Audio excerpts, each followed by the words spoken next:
All right, welcome everyone to another Tuesday review. This time of a game, I beat this game a long time ago. It was like at least a good couple of years ago I beat this game, and I didn't do a review of this game yet. And I was shocked, I was surprised. So here we go, we're reviewing this game now. Alwa's Awakening by Elden Pixels, and they have other games, including a sequel to this game as well. This game, I'm gonna get into it and really describe it to you. You have to kind of see it. It's very much an homage to older games. This game has an 8-bit feel to it, like an NES feel. The sequel has a 16-bit feel, so more of an SNES feel to it. The question is the game fun? Is it worth your time? Should you buy this game? It is available on all platforms. PC, PlayStation, Switch, Xbox, whatever you can play it on, it's available. You can buy it. So let's get into the game and see what it's all about. So I'm going to play my game that I have going right now. So far, it took me about 14 hours to beat the game. I'm at 15 now because I've been kind of playing around, trying to get used to the game, remember things about the game, because it's been a while since I actually played. I don't remember everything, so we'll get into this game so I can show you all the abilities and show you exactly how the platforming works. So when you start the game, you'll actually wake up as this girl right here. Her name is Zoe, and Zoe, she wakes up in the land of Alwa and is told that the eternal flame must be lit, and we have to beat the wizard vicar in order to get to the eternal flame to light it.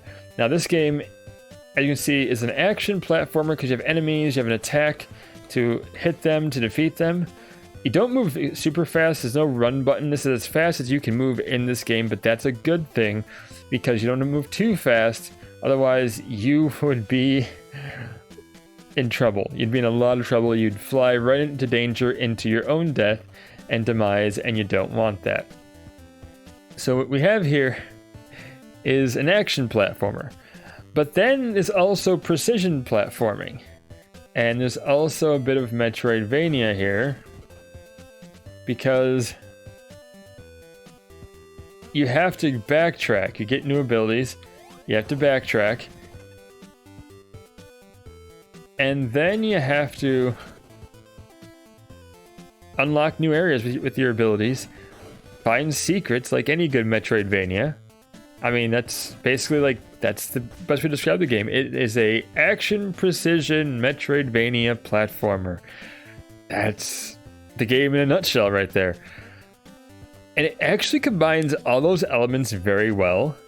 Like, it doesn't try to do anything like too much, it doesn't try to do something that it can't possibly do, but it meshes those three genres very well. Like right here is more that precision platforming now. So you go here, I need bubble now, and I have to go boop, jump the bubble, get lightning, and with lightning we unlock the door, jump in there, and bam, we've made it.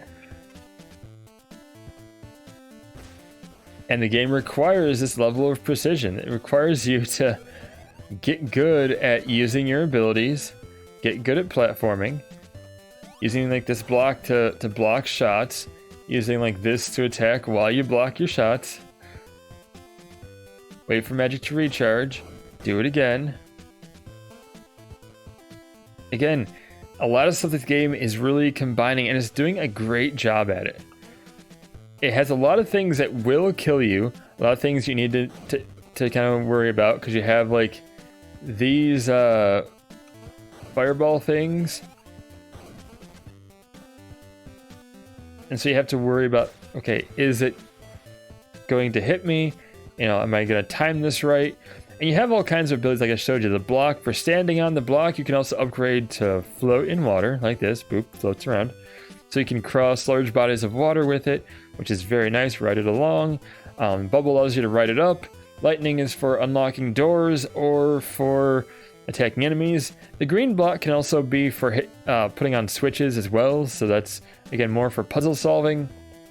Another element to this game is puzzle solving, which seems to be in like a lot of games that are Metroidvania style.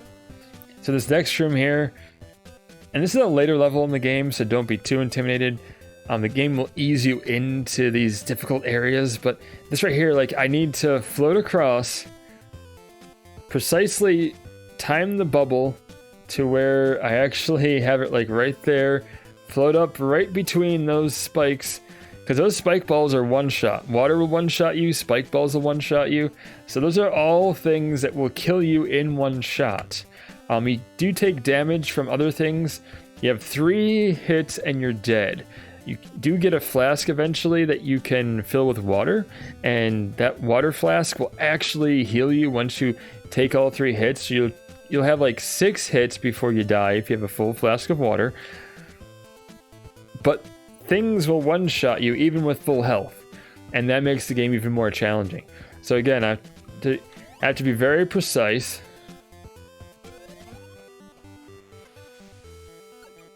And again, I wasn't very precise and I died.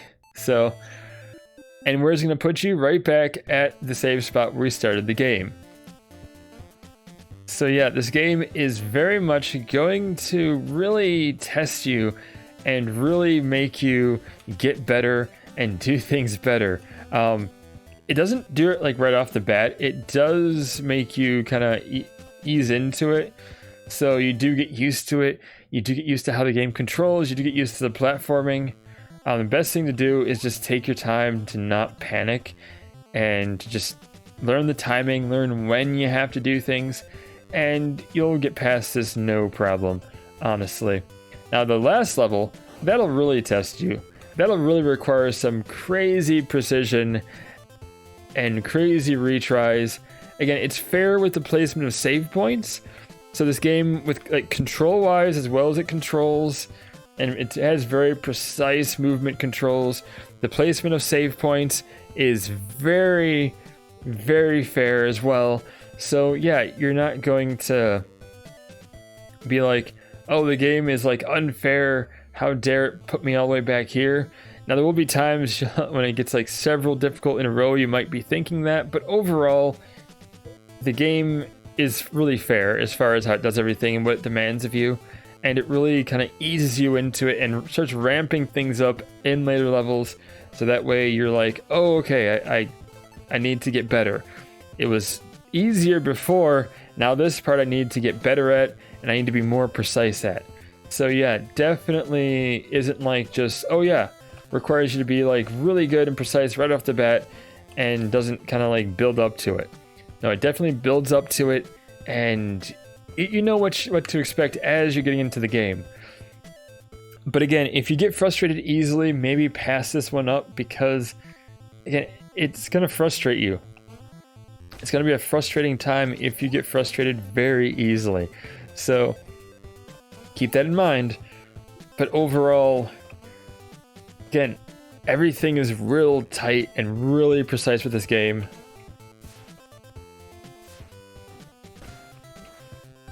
Enemies will not be like unfair. Boss fights, you might die a few times the first time, but it really kind of knows like what it's demanding of you. It just requires you to learn the patterns, learn how to use your abilities to survive the boss fight and to deal the damage and to win. So yeah, this game I would definitely say is worth your time. Again, keep in mind, if you get frustrated easily, you might want to pass this one up, because this game is going to challenge you and require you to get better. So yeah, if you are not someone who's very patient and someone who's going to just get like angry and quit pretty quickly, yeah, don't buy this game. This game is not for you. If you're someone who's patient, can get used to what the game requires of you and demands of you, then yeah, you'll actually enjoy this. You'll have a fun time. And even the ending sets up the next game, which is actually really cool. Which I'm currently playing the next game. I'm hoping I can review it as well as this game and recommend it as well as this game. Like I said, yeah, you want to have patience in order to get where you need to go, in order to defeat that enemy.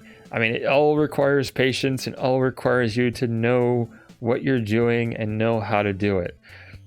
But you'll have fun doing so. But anyway, that's my review for this game. Thank you so much for just watching my videos, for being subscribed if you are. You're all amazing, honestly. Appreciate every single one of you. Anything you want me to review is a game you want me to play if I haven't covered it already, leave a comment down below, please. I would definitely love to know what games you want me to review and what you want me to talk about, because I love finding new games. I love experiencing new games.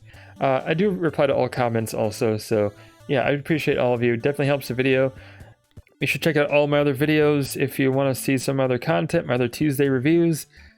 We'll see you next time. Until then, stay awesome, and we'll see you then.